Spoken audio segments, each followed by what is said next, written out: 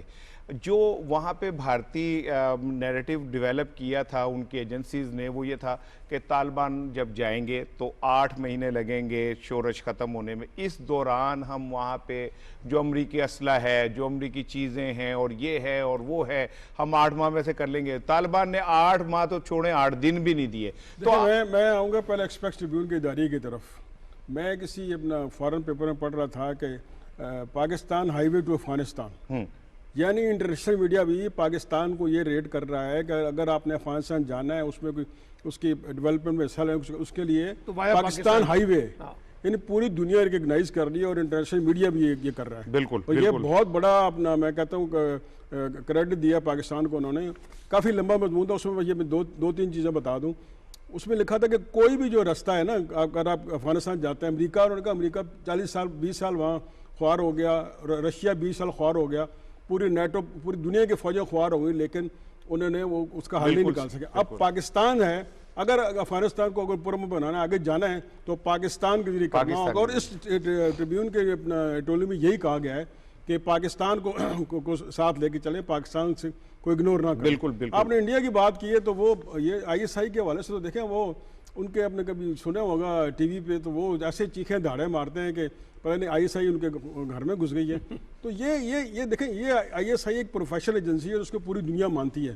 اب وہ ہندو اور اپنا سکھ بھی اس کو کوٹ کر رہے ہیں، اور خود بلکہ میں نے ان کے انہوں نے ذکر بھی کیا تھا ایک پچھلے پروگرام میں کہ ان کے چیف تھے ان کے ایجنسی کے، انہوں نے اپنا ISI کو ایٹریبیوٹ پیش کیا تھا کہ بھئی انہوں نے کیا کام کی. پوری دنیا جو ہے ایک سائڈ پہ ہو گئی، بھارت کا اربوں جو ڈالر ہے وہ ایک سائڈ پہ ہو گیا، اور پاکستان نہ کہتے ہیں کیا وہ محاورہ ہے، نہ ہینگ لگے نہ پھٹکڑی، اور پاکستان وہاں سرخرو ہو گئی. میرا خیال ہے یہ ہم اپنی پاک فوج اور ISI کی بدولت کی ہے، اور بڑی بات ہے کہ ہم انڈیا سے ایکنالج کر رہا ہے، پوری دنیا ایکنالج کر رہی ہے. بالکل ٹھیک ہے.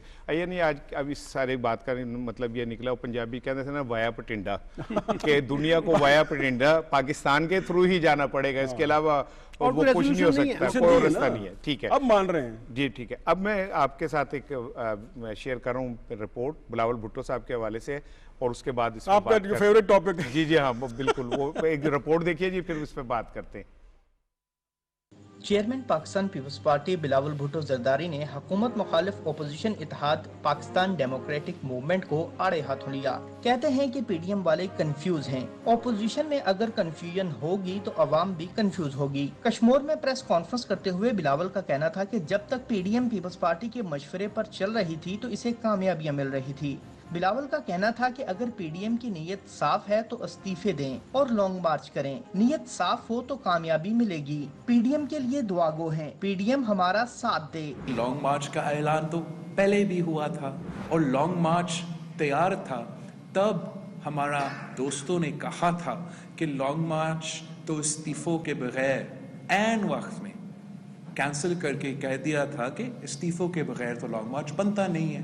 تو اب اگر وہ لانگ مارچ اعلان کر رہے ہیں تو امید ہے وہ جلد استعفیٰ دے کے لانگ مارچ پہ نکلیں گے، ورنہ ہر دوسرا ہفتہ لانگ مارچ کے اعلان کرنا پھر جانا، وہ تو سیاسی نقصان اپوزیشن کو پہنچاتا ہے.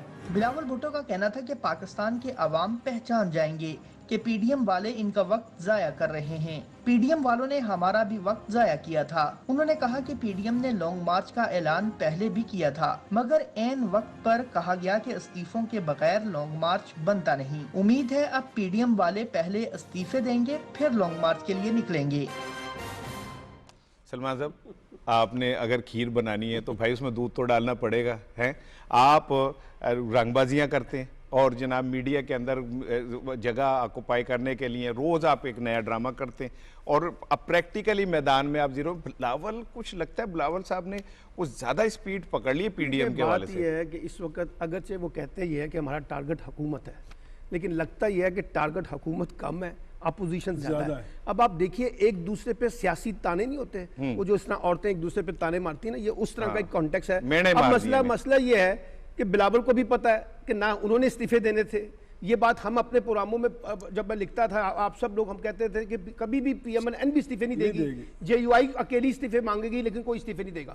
اچھا، اب انہوں نے تانا مارا کہ بھائی آپ جا رہے ہیں لانگ مارچ کرنے کے لیے تو استعفے دے کے جائیں، لیکن سوال یہ ہے بلاول سے پوچھیں کہ لانگ مارچ کون کر رہا ہے؟ شہباز شریف نے تو انکار کر دیا ہے، اگلے دن ہی کر دیا۔ دیکھیے ہم تو کوئی مزاحمت چاہتے نہیں، کوئی ٹکراؤ چاہتے نہیں۔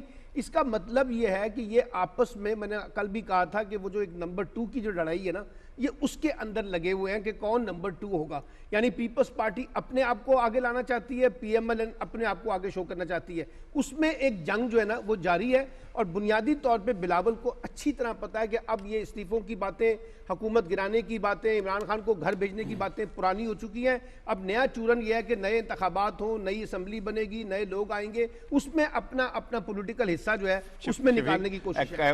آج نا میں ایک چیز شیئر کرنا چاہ رہا تھا، ڈان کا جو مین سٹوری ہے وہ بھی یہی ہے کہ شہباز شریف صاحب کے اوپر کے بیان پہ ایک سیاسی بحث، وہ پنجابی کا گانا تھا، مینوں رکھ لے کلندر نال چلاں گے تیرے نال لمیا روٹا دے۔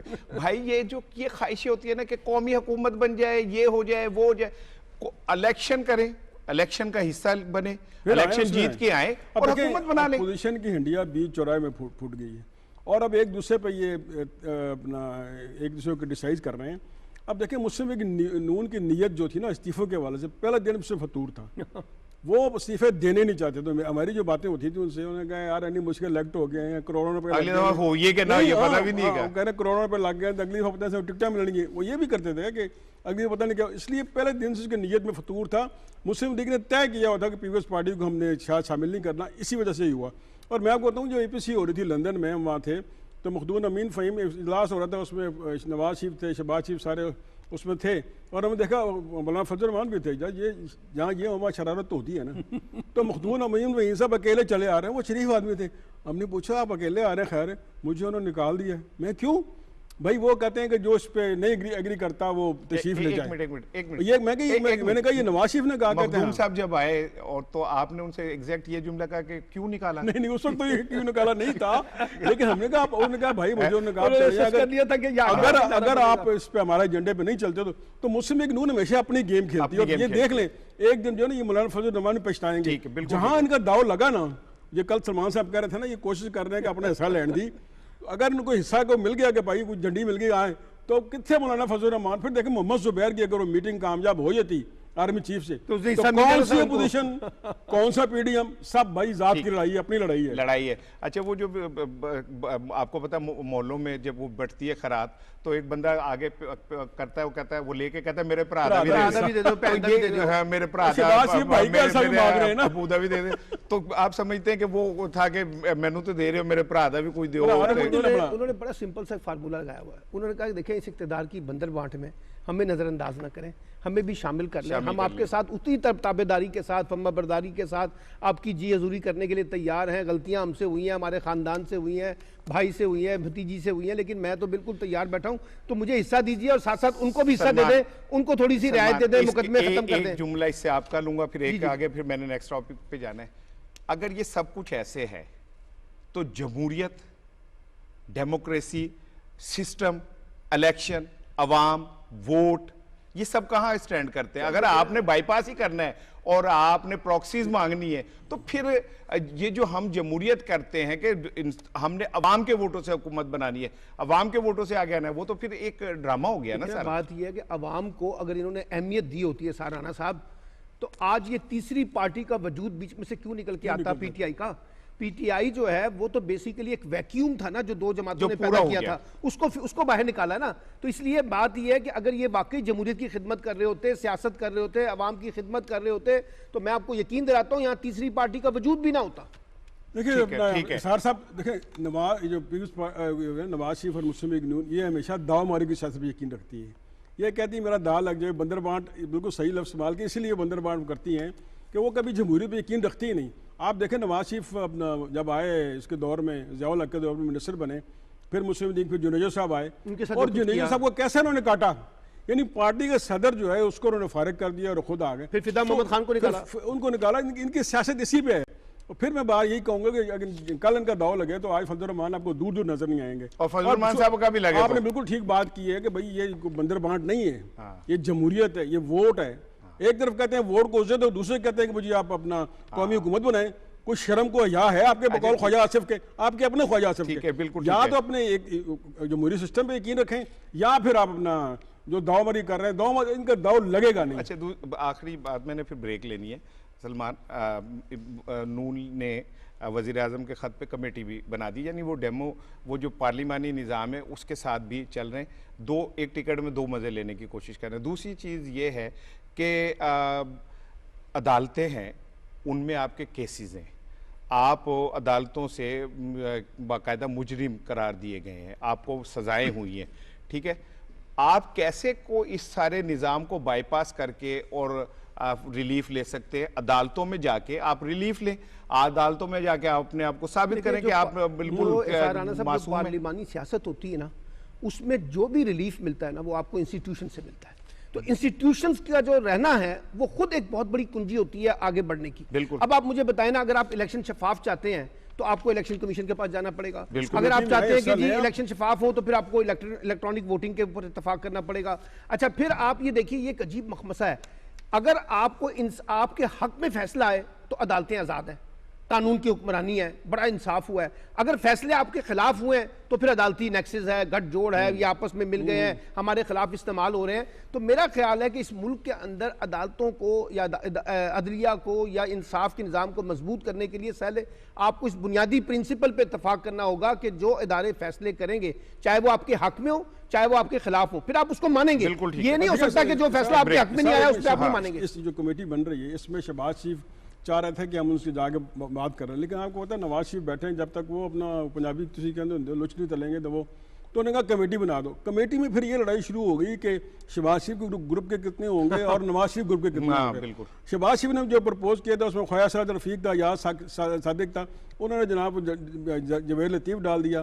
پھر اب جو نام تین گئے ہیں اس میں شاہد خاقان عباسی، رانا ثناء اللہ اور احسن اقبال. یہاں بھی نواز شریف نے اپنا جو ہے نا، ان کے دو اپنے بندے ہیں، شہباز شریف اس میں ہوں گے، لیکن انہوں نے بیلنس کی. بھائی پہ بھی وہ اعتبار نہیں کر رہے کہ منو کے ریکارڈ کے اگرے چلا جائے. بالکل ٹھیک ہے. ایک بریک لیتے ہیں، بریک کے بعد آتے ہیں اور بات کریں گے سپریم کورٹ میں ججز کی تقرری پارلیمانی کمیٹی نے جو ترامیم منظور کی ہیں اس کا کیا اثرات ہوں گے، اس پہ بات کریں گے. اور جاتے ہوئے چونکہ عدلیہ کی بات ہو رہی تھی تو بلاول بھٹو نے جو کل کہا تھا کہ لاہور کا جو ہے وہ باہر رہتا ہے اور پیپلز پارٹی کا جو ہے وہ اندر رہتا ہے، یہ اپنے اندر خود ایک سوال ہے. بریک لیتے ہیں، بریک کے بعد آتے ہیں.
جی ویلکم بیک. اور ہم بات کریں گے سپریم کورٹ میں ججز کی تقرری جو ہے وہ کس طرح ہوگی. پارلیمانی کمیٹی نے جو ہے آئینی ترامیم کی منظوری دے دی ہے اور کمیٹی کا جو اجلاس تھا وہ فاروق ایچ نائک صاحب کی صدارت میں ہوا اور اس میں طے کیا گیا کہ ججز کی تقرری جو ہے وہ ہوگی جو کہتے ہیں نا سینیارٹی کے حوالے سے. اچھا انہوں نے کہا کہ سینیارٹی کا تعین جو ہے وہ ہائی کورٹ میں بطور جج کی تقرری والے دن سے شروع ہوگا اور اگر 2 ججز ایک ہی وقت میں دونوں نے جائننگ دی ہو تو پھر عمر کے تحت طے کیا جائے گا کہ کس کی عمر کا کیا تھا اور اس سے سینیارٹی طے ہوگی. ہمیں جوائن کیا ہے سینیٹر بیرسٹر علی ظفر صاحب نے. السلام علیکم سر. وعلیکم السلام. اچھا سر آپ نے پارلیمانی کمیٹی کی جو ترامیم ہے وہ یقیناً آپ کی نظر سے گزری ہوں گی. یہ سمجھ لیا جائے کہ یہ والا جو ایک پورشن ہے ججز کی تقرری کا یہ ہمیشہ کے لیے ونس فار آل اب کلیئر ہو گیا اور یہ جو ترامیم ہے اس کے بعد یہ جو لکونس تھے یہ ختم ہو گئے. دیکھیں جہاں تک تو سینیورٹی اور اپوائنٹمنٹ کا تعلق ہے اور اس میں جو CCP کا رول ہے اور جو پارلیمنٹری کمیٹی کا رول ہے، پہلی جو ترمیم کی تھی آئینی اس کے اندر اپوائنٹمنٹ کا ایک پروسیجر بنایا گیا تھا نیا اور واضح. اس میں یہ تھا کہ ایک JCP ہوگی جوڈیشل کمیٹی اور اس کمیٹی میں جج صاحبان بھی ہوں گے اور ریپرزینٹیو بار کا بھی ایک ہوگا. اٹارنی جنرل صاحب اور لا منسٹر پوسٹ بھی اس میں ایکس آفیشیو ممبرز ہیں. تو اب وہ یہ فیصلہ کرنا ہوتا ہے کس کو اپوائنٹ کرنا ہے جج کے طور پہ یا کس کو اپوائنٹ کرنا ہے، کس کو سینیورٹی کے بیسس پہ سپریم کورٹ اپوائنٹ کرنا ہے.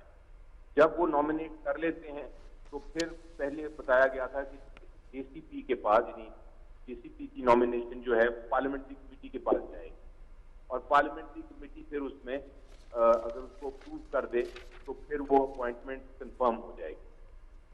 اور یہ پروسیس جو تھا یہ کانسٹیٹیوشن میں جب آیا تو ایک چیلنج ہو گیا. ایک بار کچھ جج صاحبان کو اپوائنٹ کیا گیا JCP کی طرف سے لیکن پارلیمنٹری کمیٹی نے ان کو ریجیکٹ کر دیا، ان کو ایکسیپٹ نہیں کیا. تو اس چیز کو چیلنج کیا گیا سپریم کورٹ میں اور سپریم کورٹ نے کہا کہ JCP جو ہے وہ فیصلہ جو کر دے ایک بار نامینیٹ تو جو پارلیمنٹری کمیٹی ہے وہ اس کو تبدیل نہیں کر سکتی. تو یہ ایک ابہام رہا کہ پارلیمنٹری کمیٹی سر اب یہ کلیئر ہو گیا. اب آپ سمجھتے ہیں کہ یہ ابہام کلیئر ہو گیا ہے؟ جی اب یہ ابہام کلیئر کرنے کی کوشش کی جا رہی ہے. کوشش کی. اچھا سر ایک چیز اور بتائیے، یہ سو موٹو ایکشن کے حوالے سے پچھلے دنوں سپریم کورٹ نے بھی اس کے حوالے سے چیف جسٹس صاحب نے بھی اس پہ وہ فیصلہ دیا. اب یہ طے کیا گیا کہ انسانی حقوق سے متعلق جتنے آج خود نوٹس ہوں گے اس کی سماعت 3 ججز کریں گے. تو آپ سمجھتے ہیں کہ یہ والا جو تھا نا کہ وہ خود ہی ایک از خود نوٹس لے لیا جاتا تھا، اب ایک کلیئرٹی آ گئی کہ جی یہ 3 ججز پہ مشتمل جو ہوگا وہ خود لے گا. تو یہ 3 ججز کیسے طے کریں گے سر کہ یہ اس پہ نوٹس لینا ہے؟ اب دیکھیں جی جو جہاں تک تو سو موٹو ججمنٹ جو آئی ہے اس نے ایک کلیریفیکیشن دی ہے. قانون یہی تھا، اس کو واضح کیا گیا ہے اور 2 چیزیں کہی گئی ہیں. ایک تو بینچ بنانے کا اختیار جو ہے وہ چیف جسٹس صاحب کے پاس تھا، یہی رول ہے، یہی قانون ہے. اور اس بینچ نے جو فیصلہ کیا اس میں کلیئر کر دیا کہ جو بینچ بنانا ہے وہ صرف چیف جسٹس آف پاکستان کا ہی اختیار ہے. بالکل ان کا اختیار ہے. دوسرا ایسپیکٹ تھا وہ یہ تھا کہ سو موٹو جب نوٹس کیا جائے تو کیا وہ کوئی بینچ لے سکتا ہے یا چیف جسٹس ہی لے گا. جو ٹریڈیشن تھی، جو پالیسی تھی سپریم کورٹ کی، اس کے مطابق یہ تھا کہ صرف چیف جسٹس صاحب سو موٹو ایکشن لے سکتے ہیں. اگر کسی بینچ کا خیال ہے کہ کوئی ایسا معاملہ ہے جس کو کے اوپر آرٹیکل 184(c) کے تحت کارروائی ہونی چاہیے تو وہ ریکویسٹ کرتا ہے سپریم کورٹ کی چیف جسٹس کو کہ آپ اگر سمجھتے ہیں کہ یہ اس پہ نوٹس دے کے اس کو کسی بینچ کے ساتھ. سر بہت شکریہ سر، بہت شکریہ. سینیٹر بیرسٹر علی ظفر صاحب ہم سے بات کر رہے تھے.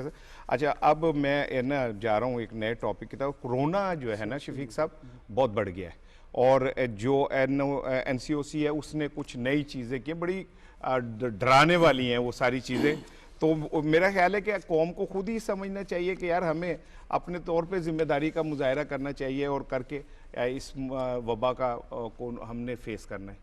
دیکھیے اس کے ذمہ دار ہم ہیں. اب تک وقت بازاروں میں جا کے دیکھ لیں تو جو کوئی کسی اپنا ایس او پی پہ عمل نہیں ہو رہا, کوئی ماسک نہیں پہن رہا, نہ کوئی بازاروں میں اس طرح رش ہے, ہر جگہ جا رہے ہیں. جس این سی او سی کہہ کے تھک گئی ہے. اب یہ جو انہوں نے پابندیاں لگائیں کہ آپ بازار میں جا سکتے, پیٹرول ڈلوا سکتے, پھر آپ کے آگے سم بند کرنے کا ہے. تو دیکھیں ہم جب تک, میں موضوع کے ساتھ کہوں گا, ہم ڈنڈے کے پیر ہیں, ڈنڈا پیر بگڑے تگڑے تھا. جب تک ہم اپنی سختی نہیں کریں گے اس وقت تک نا یہ اپنا ہم اس پہ اپنا عمل نہیں کریں گے اور یہ کورونا بڑھتا جائے گا. بالکل. دیکھیں کل میں گیا اپنا کورونا سرٹیفکیٹ لینے کے لیے, تو جو نادرا کا تھا ان کا وہ سسٹم ڈاؤن ہو گیا, لوگوں کا رش. اب ان کو چاہیے, اسد عمر صاحب کو چاہیے کہ بھائی جو سرٹیفکیٹ ہیں ان کو دلوانے کے لیے کوئی آپ کریں کہ جو لوگ, وہ لمبی لائن لگی ہوئی ہے اور لوگ مقدار کھڑے ہیں. اب سختی جو آپ نے کر دی ہے, اب سختی پہ عمل بھی کریے, نظر آنی چاہیے, عمل ہونا چاہیے سختی کے اوپر. سلمان, کہا جا رہا ہے کہ مالز کے اندر جنہوں نے ویکسین نہیں لگائی ہوگی وہ گرفتار بھی ہو سکتے ہیں, پیٹرول نہیں ملے گا آپ کو, گلیاں سنجی ہو جائیں گی, کیا کریں گے لوگ؟ بہت سی پابندیاں لگانے کی این سی او سی نے بات کی ہے. اصل میں یہ انڈیکیشن ہوتا ہے کہ اگر آپ اپنی ذمہ داری کا مظاہرہ کریں تو ہم چیزوں کو نرم کر دیں گے. تو بنیادی طور پہ تو احساس جو ہے نا, جیسے شفیق اوان نے کہا ہے, سوسائٹی کے اندر آنا چاہیے اور لوگوں کو یہ سمجھنا چاہیے کہ جو این سی او سی بات کر رہی ہے ہم اس کو سنجیدگی سے لیں اور اس کی سینسٹیوٹی کو محسوس کریں اور جو حفاظتی اقدامات ہیں وہ ضرور اختیار کریں. شفیق صاحب, روزنامہ دنیا میں ایاز امیر صاحب کا ایک کالم چھپا ہے اور ہم تو ویسے ان کے فین ہیں, بہت اچھا لکھتے ہیں, بڑا ریشنل ہو کے لکھتے ہیں. اس کالم کو میں چاہ رہا ہوں شیئر کروں آپ سے, اس پہ آپ کے کامنٹس لوں. وہ کہتے کہ شکر کریں کہ پاکستان میں طالبان والے حالات نہیں ہیں, اور پاکستان کے حالات وہ کہتے ہیں کہ مثالی نہیں ہے, لیکن اس کے باوجود ہمارا معاشرہ آزاد ہے اور بہت سارے ملکوں سے بہتر ہم ایک معاشرہ لے کے بیٹھے ہوئے ہیں. اور یہ ضرور ہے کہ اصلاحات کی ضرورت ہے اور بہت ساری چیزیں ہیں کہ جی ہمارا جو معاشرہ ہے وہ سخت گیر قسم کے جو قوانین ہیں اسے ایکسیپٹ نہیں کرتا. پاکستان کے معاشرے پہ کچھ اچھے سوالات اٹھائے انہوں نے. بالکل انہوں نے صحیح بات لکھی ہے کہ بھئی یہ جو ہم جو ہے بالکل ڈیفرنٹ ہیں. ہم پہ وہ جو طالبان والا فارمولہ یا وہ یہ کہتے ہیں نا, کچھ مذہبی لیڈر فضل الرحمان سمیت وہ اپنا, اور ایک اور جو مذہبی لیڈر ہیں وہ اپنا کہتے ہیں کہ یہاں بھی ہم وہی نظام لائیں گے.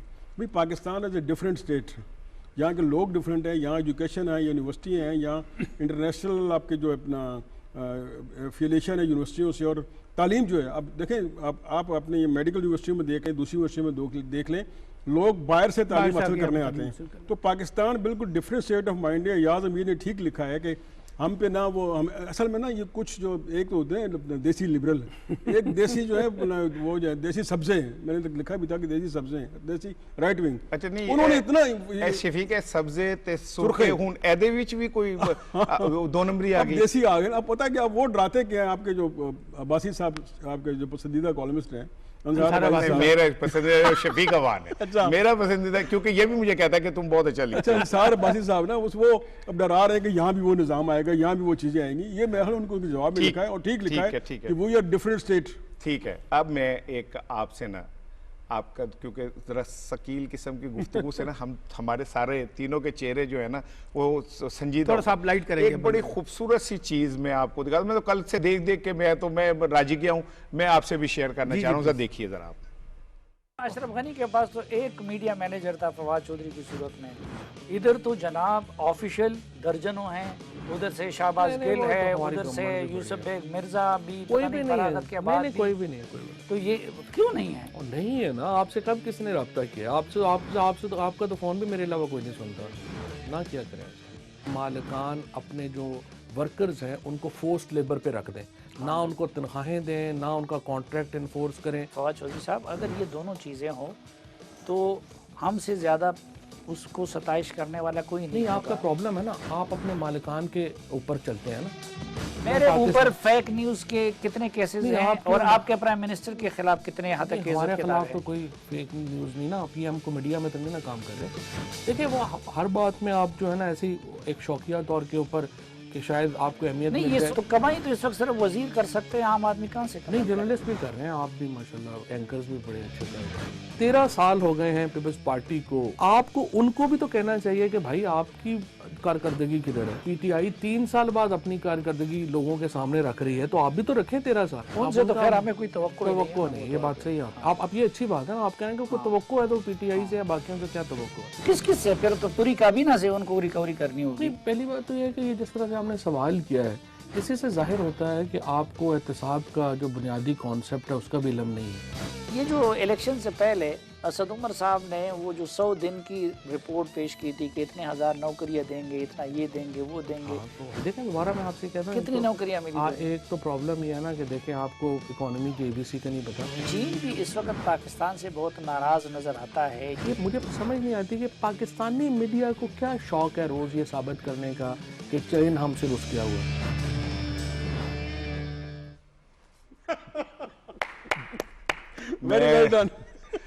میں تو بھائی میں چونکہ خود ایک پروگرام چلاتا ہوں تو میں تو یہ سمجھتا ہوں میں نے فواد صاحب کا انٹرویو کرنا.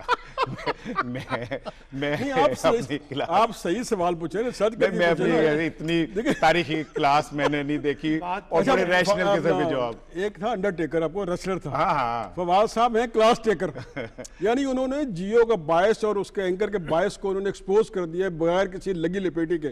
اب انہیں سمجھنا چاہیے جیو کے انتظامیہ کو اور اس کو کہ بھائی اپنا سارے سیاستدان آپ سر میں جھکنے والے نہیں ہیں، کوئی ایسی بھی ہے جو آپ کو کنفرٹ کر سکتا ہے. اصل میں بات یہ ہوتی ہے جب آپ پہلے سے نتیجہ نکال کے بیٹھے ہوتے ہیں نا اینکر بطور اینکر، اور آپ اپنی طرف سے چیزوں کو اسمپشن بنا کے پرسیو کر کے چیزوں کو ڈیزائن کرتے ہیں، تو پھر جو سامنے بیٹھا والا بندہ ہوتا ہے نا اس کو بھی پتا ہوتا ہے کہ آپ کس ایجنڈے کے تحت بات کر رہے ہیں. تو میرا خیال ہے کہ فواد چودھری صاحب نے ان کو کافی یاد دلایا کہ جو آپ کا ایجنڈا ہے نا وہ کافی دلچسپ ہے. ایک میں یہ سمجھتا ہوں ہم لائیو پروگرام کرتے ہیں نا، یہ ریفلیکسز کی گیم ہے کہ آپ ایک لمحے کے اندر آپ اس بات کو سنیں، کنسیو کریں اور اس کا جواب دیں اور بہت دھیمے انداز میں، بہت دھیمے انداز میں ہنستے ہوئے.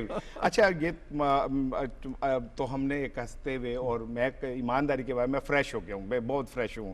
لیکن ایک میں نا فاکس نیوز کا کلپ آپ سے شیئر کروں گا اور اس کے اوپر بات کر کے پھر ہم نے اپنے آخر میں ٹاپ ٹرینڈ کی طرف جانا ہے. یہ ذرا دیکھیے گا ذرا شفیق سلمان دیکھیے گا. جی please.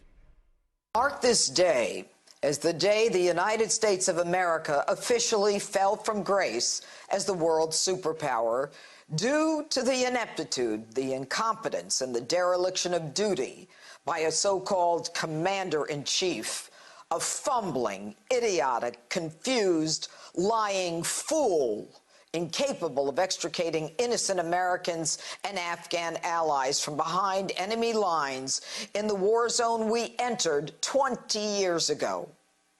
As American families of those trapped behind enemy lines, as Afghani Americans whose families helped us, and indeed Americans of all walks of life are glued to this crisis on television, they're met with government officials who are not only not candid, or are confused, or are just outright lying. Fell from grace. اور میں سمجھتا ہوں کہ اب میں ان خاتون کے اندر جو غصہ ہے امریکن پریزیڈنٹ، امریکن جنرلز کے حوالے سے، وہ بڑا کھل کے نظر آ رہا ہے اور سوسائٹی میں بھی نظر آ رہا ہے. میں سمجھتا ہوں کہ امریکہ کی جو یہ جملہ ہے نا فیل فرام گریس، امریکہ کا جو وہ ایک بھرم تھا وہ تباہ ہو کے رہ گیا. اب دیکھیں نا امریکہ کو کرٹیسائز کون کر رہا ہے؟ اس کا اپنا میڈیا، کانگریس والے کرتے ہیں. اور فاکس نیوز پتہ کیا ہے؟ یہ اسپوکس پرسن ہے اسٹیٹ کا. اس کا فاکس نیوز کا کوئی انڈیپینڈنٹ نہیں ہے. اس کی عراق اور باقی اپنے افغان وار میں دیکھ لیں، یہ ٹوٹل جو ہے وہ حکومت کی زبان بولتا تھا. اور جس طرح اس نے جو الفاظ یوز کیے ہیں انہوں نے، بلکہ میں تو کہوں گا انہوں نے تو انتہا کر دی. یہ میں اور آپ کسی بھی اس کے لیے الفاظ یوز نہیں کر سکتے. بالکل آپ نے ٹھیک کہا. ان کا غصہ دیکھیں. بالکل کہتے ہیں جو ہمارے مارٹائر لوگ ہوئے، جو ہمارے لوگ شہید ہوئے، 20 سال آپ جھک مارتے رہے اور وہاں سے بھاگ کے نکل آئے. اور آپ کا یہ کہ آپ اپنے پیچھے اپنے کتے بھی چھوڑا ہے، آپ نے کتے بھی پیچھے چھوڑا ہے. بڑی سمپل سی بات ہے کہ یہ جو سارا کچھ فال آؤٹ ہوا ہے نا امریکہ کا افغانستان میں، اس پہ امریکی سوسائٹی جو ایک صدمے میں ہے. اور اس صدمے کا ایک نتیجہ آپ کو ایک ریئیکشن میں نظر آ رہا ہے. جو غصہ ہے نا کہ بھی اتنی بڑی انویسٹمنٹ امریکہ نے وہاں پہ کر دی. اور آپ کو یاد ہے نا شروع میں انہوں نے دعویٰ کیا تھا کہ ہم 10 دن کے اندر اندر طالبان کو ایلیمینیٹ کر دیں گے. 20 سال پہلے کہا تھا یہ بات. اب 20 سال کے بعد جا کے آپ جو بائیڈن نے تقریر کی ہے، یعنی اس میں اتنے کانٹرڈکشن ہے کہ ہم بڑے تاریخی فتح یعنی اپنے انخلا کو وہ فتح کہہ رہے ہیں. تو بھائی آپ 20 سال سے وہاں بیٹھے ہوئے تھے افغانستان کو فتح کرنے کے لیے, طالبان کو ایلیمینیٹ کرنے کے لیے, اپنا قبضہ کرنے کے لیے, انڈیا کی ہیجمنی کو وہاں پہ انشور کرنے کے لیے. آپ کو ناکامی ہوئی نا, آپ کو بھی ناکامی ہوئی, آپ کے اتحادیوں کو بھی ناکامی ہوئی, اور جو بھارتی ایجنڈا تھا وہ بھی ناکام ہوا. تو اس پر ماتم تو ہے نا امریکن سوسائٹی میں, اور لوگ سوالات اٹھا رہے ہیں. مجھے نا خواجہ صاحب یاد آئے تھے کہ بائیڈن صاحب کو شرم کو حیا, آپ ہار کے بھی آپ کہہ رہے ہیں کہ آپ کو فتح ہے یار, بس جب بندہ بے شرم ہو جائے نا تو پھر یہی ہوتا ہے. میرا خیال ہے کہ وہ جو مراسی والی بات تھی نا, جو پٹ کے اٹھ کے کاغذ نے کہ پھر میں نہ ہی سمجھا, وہ کیونکہ بائیڈن نے جو ابھی تقریر کی لاسٹ, اور اس میں ان کے لہجے کی لڑکھڑاہٹ, روتے ہوئے اور کپاتے ہوئے, تاریخ تبدیل کر دی طالبان نے. ان سے چند تابوت نہیں اٹھائے گئے, ان کے چہرے سے نظر آ رہی تھی کہ انہوں نے جو کیا غلط کیا. ان سے چند تابوت جو ہے نہیں اٹھائے گئے, اور طالبان نے ہزاروں کی قربانی دے کے. کل کا سین جب انہوں نے سجدہ کیا, وہ آواز سے رو رہے تھے, آوازوں سے رو رہے تھے, اور سجدہ کر کے اللہ کا شکر ادا کر رہے تھے اللہ نے کامیاب کرے اور وہاں امن ہو. ہاں, آخری میں جو ٹاپ ٹرینڈ تھا ٹویٹر کا, میں نے کہا تھا میں بتاؤں گا کہ کیا ہے. الحمدللہ پاکستان کے امجد ثاقب صاحب جو ہیں, ان کو ریمن میگسائے ایشین نوبل پرائز کہتے ہیں, انہوں نے امجد صاحب کو ایوارڈ کے لیے منتخب کیا ہے. اور امجد صاحب کے جو اصل کارنامہ یہ ہے کہ وہ انہوں نے غریبوں کو غربت سے نکالنے کے لیے قرضے جو بہت آسان قسطوں پہ اور کاروبار کے طور پہ چھوٹے لوگوں کو بغیر سود کے قرضے جو ہے وہ دینے شروع کیے. میرا خیال ہے ایک کامنٹ آپ دونوں سے لوں گا. ریمن میگسائے ایک بڑا جسے کہتے ہیں نا ایک معزز نام ہے, اور ایشیا کا ہم اسے کہتے ہیں کہ یہ نوبل پرائز ہے. پاکستان کے لیے ایک اچھی اعزاز کی بات ہے. مدر ٹریسا کو یہ ایوارڈ ملا تھا, ڈاکٹر یونس کو ملا ہے, اور ایسے بڑے نام, اور اس کے بعد پاکستان کا نام آنا, ڈاکٹر امجد ثاقب کا نام آنا, اخوت کو ریکگنائز کرنا, اور خاص طور پہ جو غریب طبقہ ہے نا, جن کو لوگ, آپ کو یاد ہے یہ قرضوں کی جو معاملات ہوتے ہیں نا, اس میں انٹرسٹ بہت زیادہ ہوتا ہے, تو ڈاکٹر امجد ثاقب نے انٹرسٹ فری لون انٹروڈیوس کروا کر ایک بہت بڑا کارنامہ دیا, اور یہ میں سمجھتا ہوں پاکستان کے لیے بھی ایک بڑے فخر کی بات ہے. صاحب ہوتا عموماً یہ ہے کہ جو آپ انٹرسٹ فری قرضے دیتے ہیں, ویسے بھی قرضے دیتے ہیں, ہمارے جو اپنا سیاستدان اربوں ہڑپ کر جاتے ہیں, لیکن اس میں جو ان کی ریٹرن کی ریشو ہے نا وہ ایکسیلنٹ ہے, اور وہ 80 to 90%. وہ اپنا نا وہ امجد ثاقب صاحب کو ہمارا تینوں کا سلام, انہوں نے پاکستان کا سر فخر سے بلند کیا. آج کے پروگرام کا وقت ختم ہو رہا ہے, اور پیٹرول کی قیمت جو ہے وہ کم ہوئی ہے, 1 روپے 50 پیسے کم ہوئی ہے, اور جاتے جاتے امریکہ کو جو شکست ہوئی ہے وہاں پہ وہ ان لوگوں کو بھی چھوڑ گئے جو ان کے وفادار تھے, جو ان کے غلام تھے, جو ان کی غلامی میں تھے, یہاں تک کہ وہ اپنے تربیت یافتہ کتے بھی چھوڑ گئے. اب یہ کتے انورٹڈ کاموں میں ہیں, اور میں سمجھتا ہوں کہ اس سے امریکن کی نفسیات جو ہے وہ آپ کو سمجھ آئے گی. اپنا خیال رکھیے گا, انشاءاللہ کل ملاقات ہوگی. اللہ حافظ.